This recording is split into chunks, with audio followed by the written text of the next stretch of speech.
For nearly 100 years, scientists could not agree on which side of this creature was up.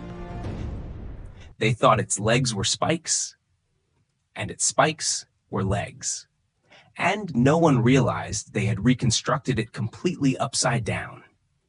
For decades, Hallucigenia made no sense at all. It didn't fit any known group of animals. And yet, this impossible creature was very real. Hallucigenia lived more than 500 million years ago during the Cambrian Explosion, when life on Earth experimented with shapes that feel almost unreal. Its fossils were found in places like Canada's Burgess Shale and later in China, preserving details so strange they shocked early scientists. At first, no one could even identify a clear face, no obvious jaws, no normal features to guide them. And that's why the earliest reconstructions looked like pure hallucination, as if evolution had made a mistake. The first mystery wasn't just what it was, but how anyone could tell which side belonged on the seafloor.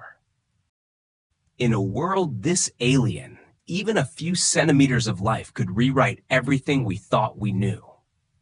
So to understand why Hallucigenia made no sense, we have to look at the evidence that fooled scientists for decades. Because the truth is, the fossils were telling the story all along.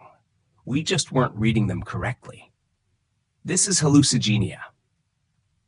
And the first thing you notice is that it looks like it's built the wrong way. Those rigid spines look like they belong underneath, like legs. And that's exactly what early reconstructions assumed.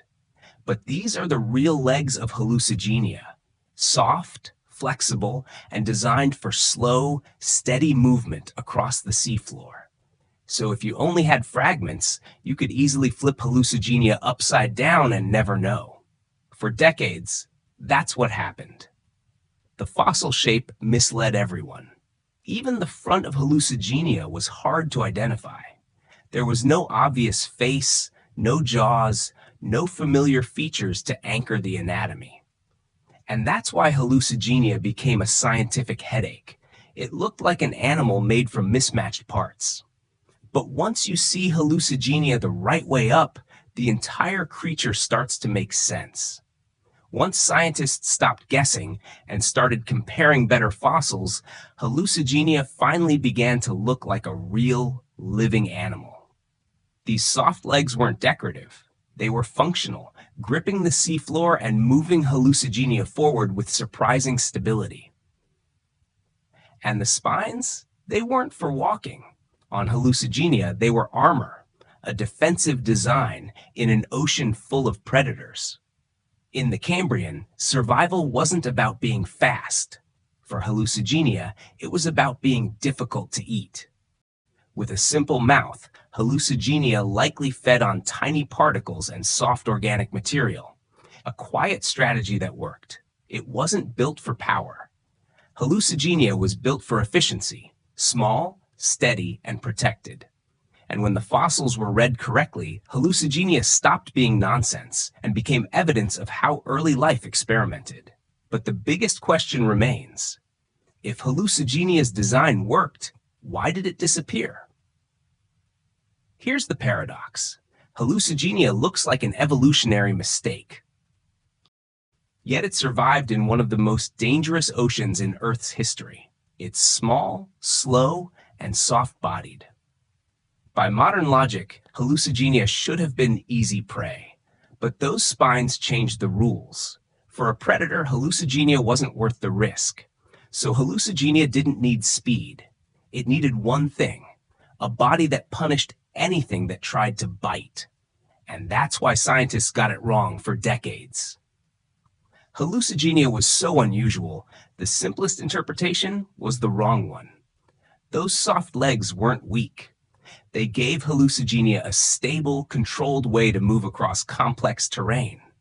But evolution doesn't care how strange you look. It only cares if the design works, for now. Because as the oceans evolved, Hallucigenia faced a problem no armor can solve, a world that was moving on. Hallucigenia didn't vanish in a single disaster. It disappeared as the world around it became more competitive. As new body plans spread through the Cambrian seas, survival demanded more than spines and slow steps. The same armor that once protected Hallucigenia may have limited it in tighter, more complex habitats. When faster, more specialized animals appeared, Hallucigenia's slow strategy began to fall behind. Extinction isn't always dramatic. Sometimes it's quiet. A design that worked stops being enough. Hallucigenia wasn't defeated in a fight. It was outpaced by a changing ecosystem. In the end, Hallucigenia didn't crash out of history. It faded from it. And that may be the strangest part. The world moved on, as if Hallucigenia was never there. Hallucigenia matters because it proves evolution wasn't building toward perfection. It was experimenting. This tiny body plan shows early life testing new solutions. Soft movement underneath, hard defense above. Even if Hallucigenia didn't survive, designs like this helped shape the paths that later animals would follow. Because in the Cambrian, the strangest creatures weren't mistakes. They were prototypes. Hallucigenia was once turned upside down, misunderstood, and written off as nonsense. But once we saw Hallucigenia the right way, it stopped being a mystery and became a message. It reminds us that the fossil record isn't just incomplete, it can be misleading. So, how many other prehistoric creatures are we still reading the wrong way right now? If you want more mysteries like this, subscribe to Prehuman Vault, and we'll keep going deeper into the forgotten world.